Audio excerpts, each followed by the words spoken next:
my lecturer was like, oh, Alia, why didn't you apply for this university? They're doing scholarships for BAME people. And I was like, wait a minute. I was like, wow.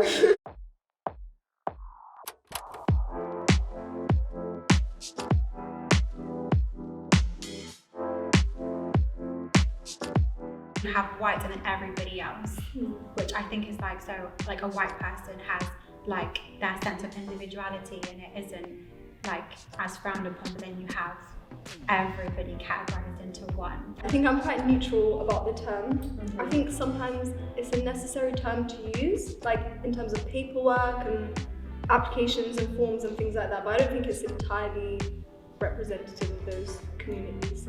And it groups a lot of really, really different communities together.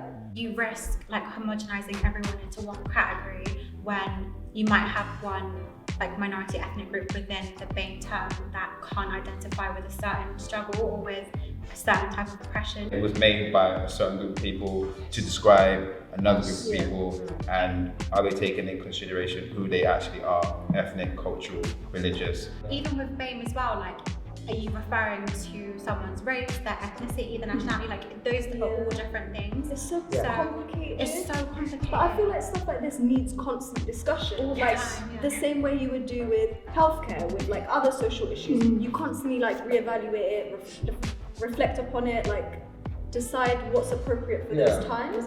So that's why I feel like you can't really stop discussions like this and be like, yeah, we like the word BAME, we're keeping it for the next 500 years. Like. British Caribbean. Same. You? Afro-Caribbean, British. I say British, Pakistani, Jamaican. So I just say You need that long line on that form. I'm always in the other category. Other. And then I write what I am. Yeah, so I'm in the other category as well because I never actually had my category. So I will put down other and then I'll put in brackets my mix. If you've always been made to feel like you're the other, as well as also having to identify with other in application forms or in, what is it, like the census and all of that stuff, then possibly that would like have more of an impact on you. The UK had an empire which spanned like all across the world, and then that meant that there were a lot of migrants from foreign countries coming here and sometimes like actively recruited to come here, like Windrush generations, brown people from India and places like that. Do you feel like maybe that's why we've got to make a special effort to make sure that we're using the right words because of that history? Everyone has come here because they've been needed, essentially.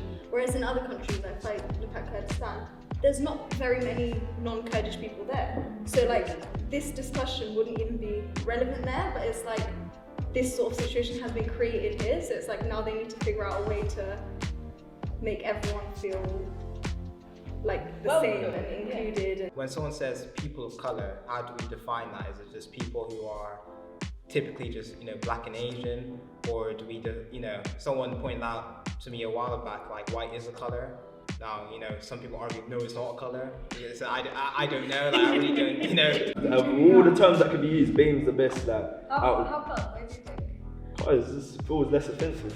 Okay, yeah, fair enough. One more option, black and brown. Logically, from what we're talking about, I mean black and brown. Yeah. Black and brown. But I don't do the whole colours thing. I just say like the countries that. It shouldn't be forced like that, you know what I mean? Yeah. To say, oh, you hired 15 white people, let's see if there's a BAME around. Oh yeah, we've got, If we're just saying like, naturally, what we're gonna hope is that organisations just make themselves diverse somehow. Well, it hasn't happened. Well, I don't know, do you guys work in diverse places? Yeah, I work in a predominantly white area, a higher class, maybe white area. So I get nothing but love, you know what I mean? But then, I don't know if it's tolerance or if it's acceptance, you know what I mean? But I've been given an opportunity. So with that, I got to show them and represent the whole of us. You know what I'm saying? Yeah, definitely. And hopefully if I get some more people employed, you know what I mean? I know where I'm going, to my brothers. So, Depending what sector they are, like arts organisations, cultural organisations, the media often are predominantly white, Yeah. And now they're waking up in this day and age and being like, oh my God, we should probably diversify. Yeah, and that's the definitely. way they've thought of to do it. During COVID, for example, then there were loads of news articles which were like, BAME people more directly affected. And maybe that was like a useful way of gathering statistics or like a useful way of showing like white privilege. let's say we're talking about crime. They wouldn't state a man's like a white guy's ethnicity or if he's English. But if he's a black person, it'd be like, oh, like this guy, from, and they were just trying to make it look bad. Like when it comes to like crime and stuff, let's say if a black man commits the crime, the headline will specifically be in bold black. But you've seen so many articles of like, for example, like a white terrorist, they wouldn't even want to identify the person as white. You shouldn't categorize like us like that to then make stereotypes of us or continue with the stereotype of what certain people are. Yeah, maybe just be specific, like this woman from Pakistani background.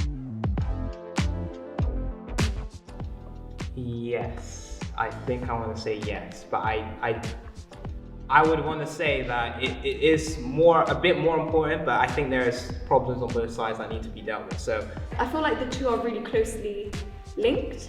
I feel like if you looked at the number of people, like ethnic people who are in a lower working class compared to white people, you would probably see like a difference in that. But I think class is more important. I feel like regardless of your race, money makes a huge difference as to where you can go in life and what opportunities you have. If we even look at how many like white people are privately educated compared to other ethnicities, like you would see a huge difference in that. So I think class is more important. From a like societal perspective, non-white people are at a disadvantage. Why do you think it's not good What? to have like BAME on a job application? You said it's because it shouldn't matter, right? Yeah, no, because it just makes you feel separate, innit? In my final year of uni, my lecturer was like, "Oh, Alia, why didn't you apply for this university? They're doing scholarships for BAME people." And I was like, "Wait a minute." I was like, "Whoa." I was like, "Damn, is that how you see me now? Like, can I not just apply because like I have the qualifications?" But how are we supposed to correct that situation if it's not by this slightly uncomfortable, like, oh, we've made 5 spaces available and that feels weird, then you feel weird taking it, because then you feel like maybe I'm going to be here because I'm brown.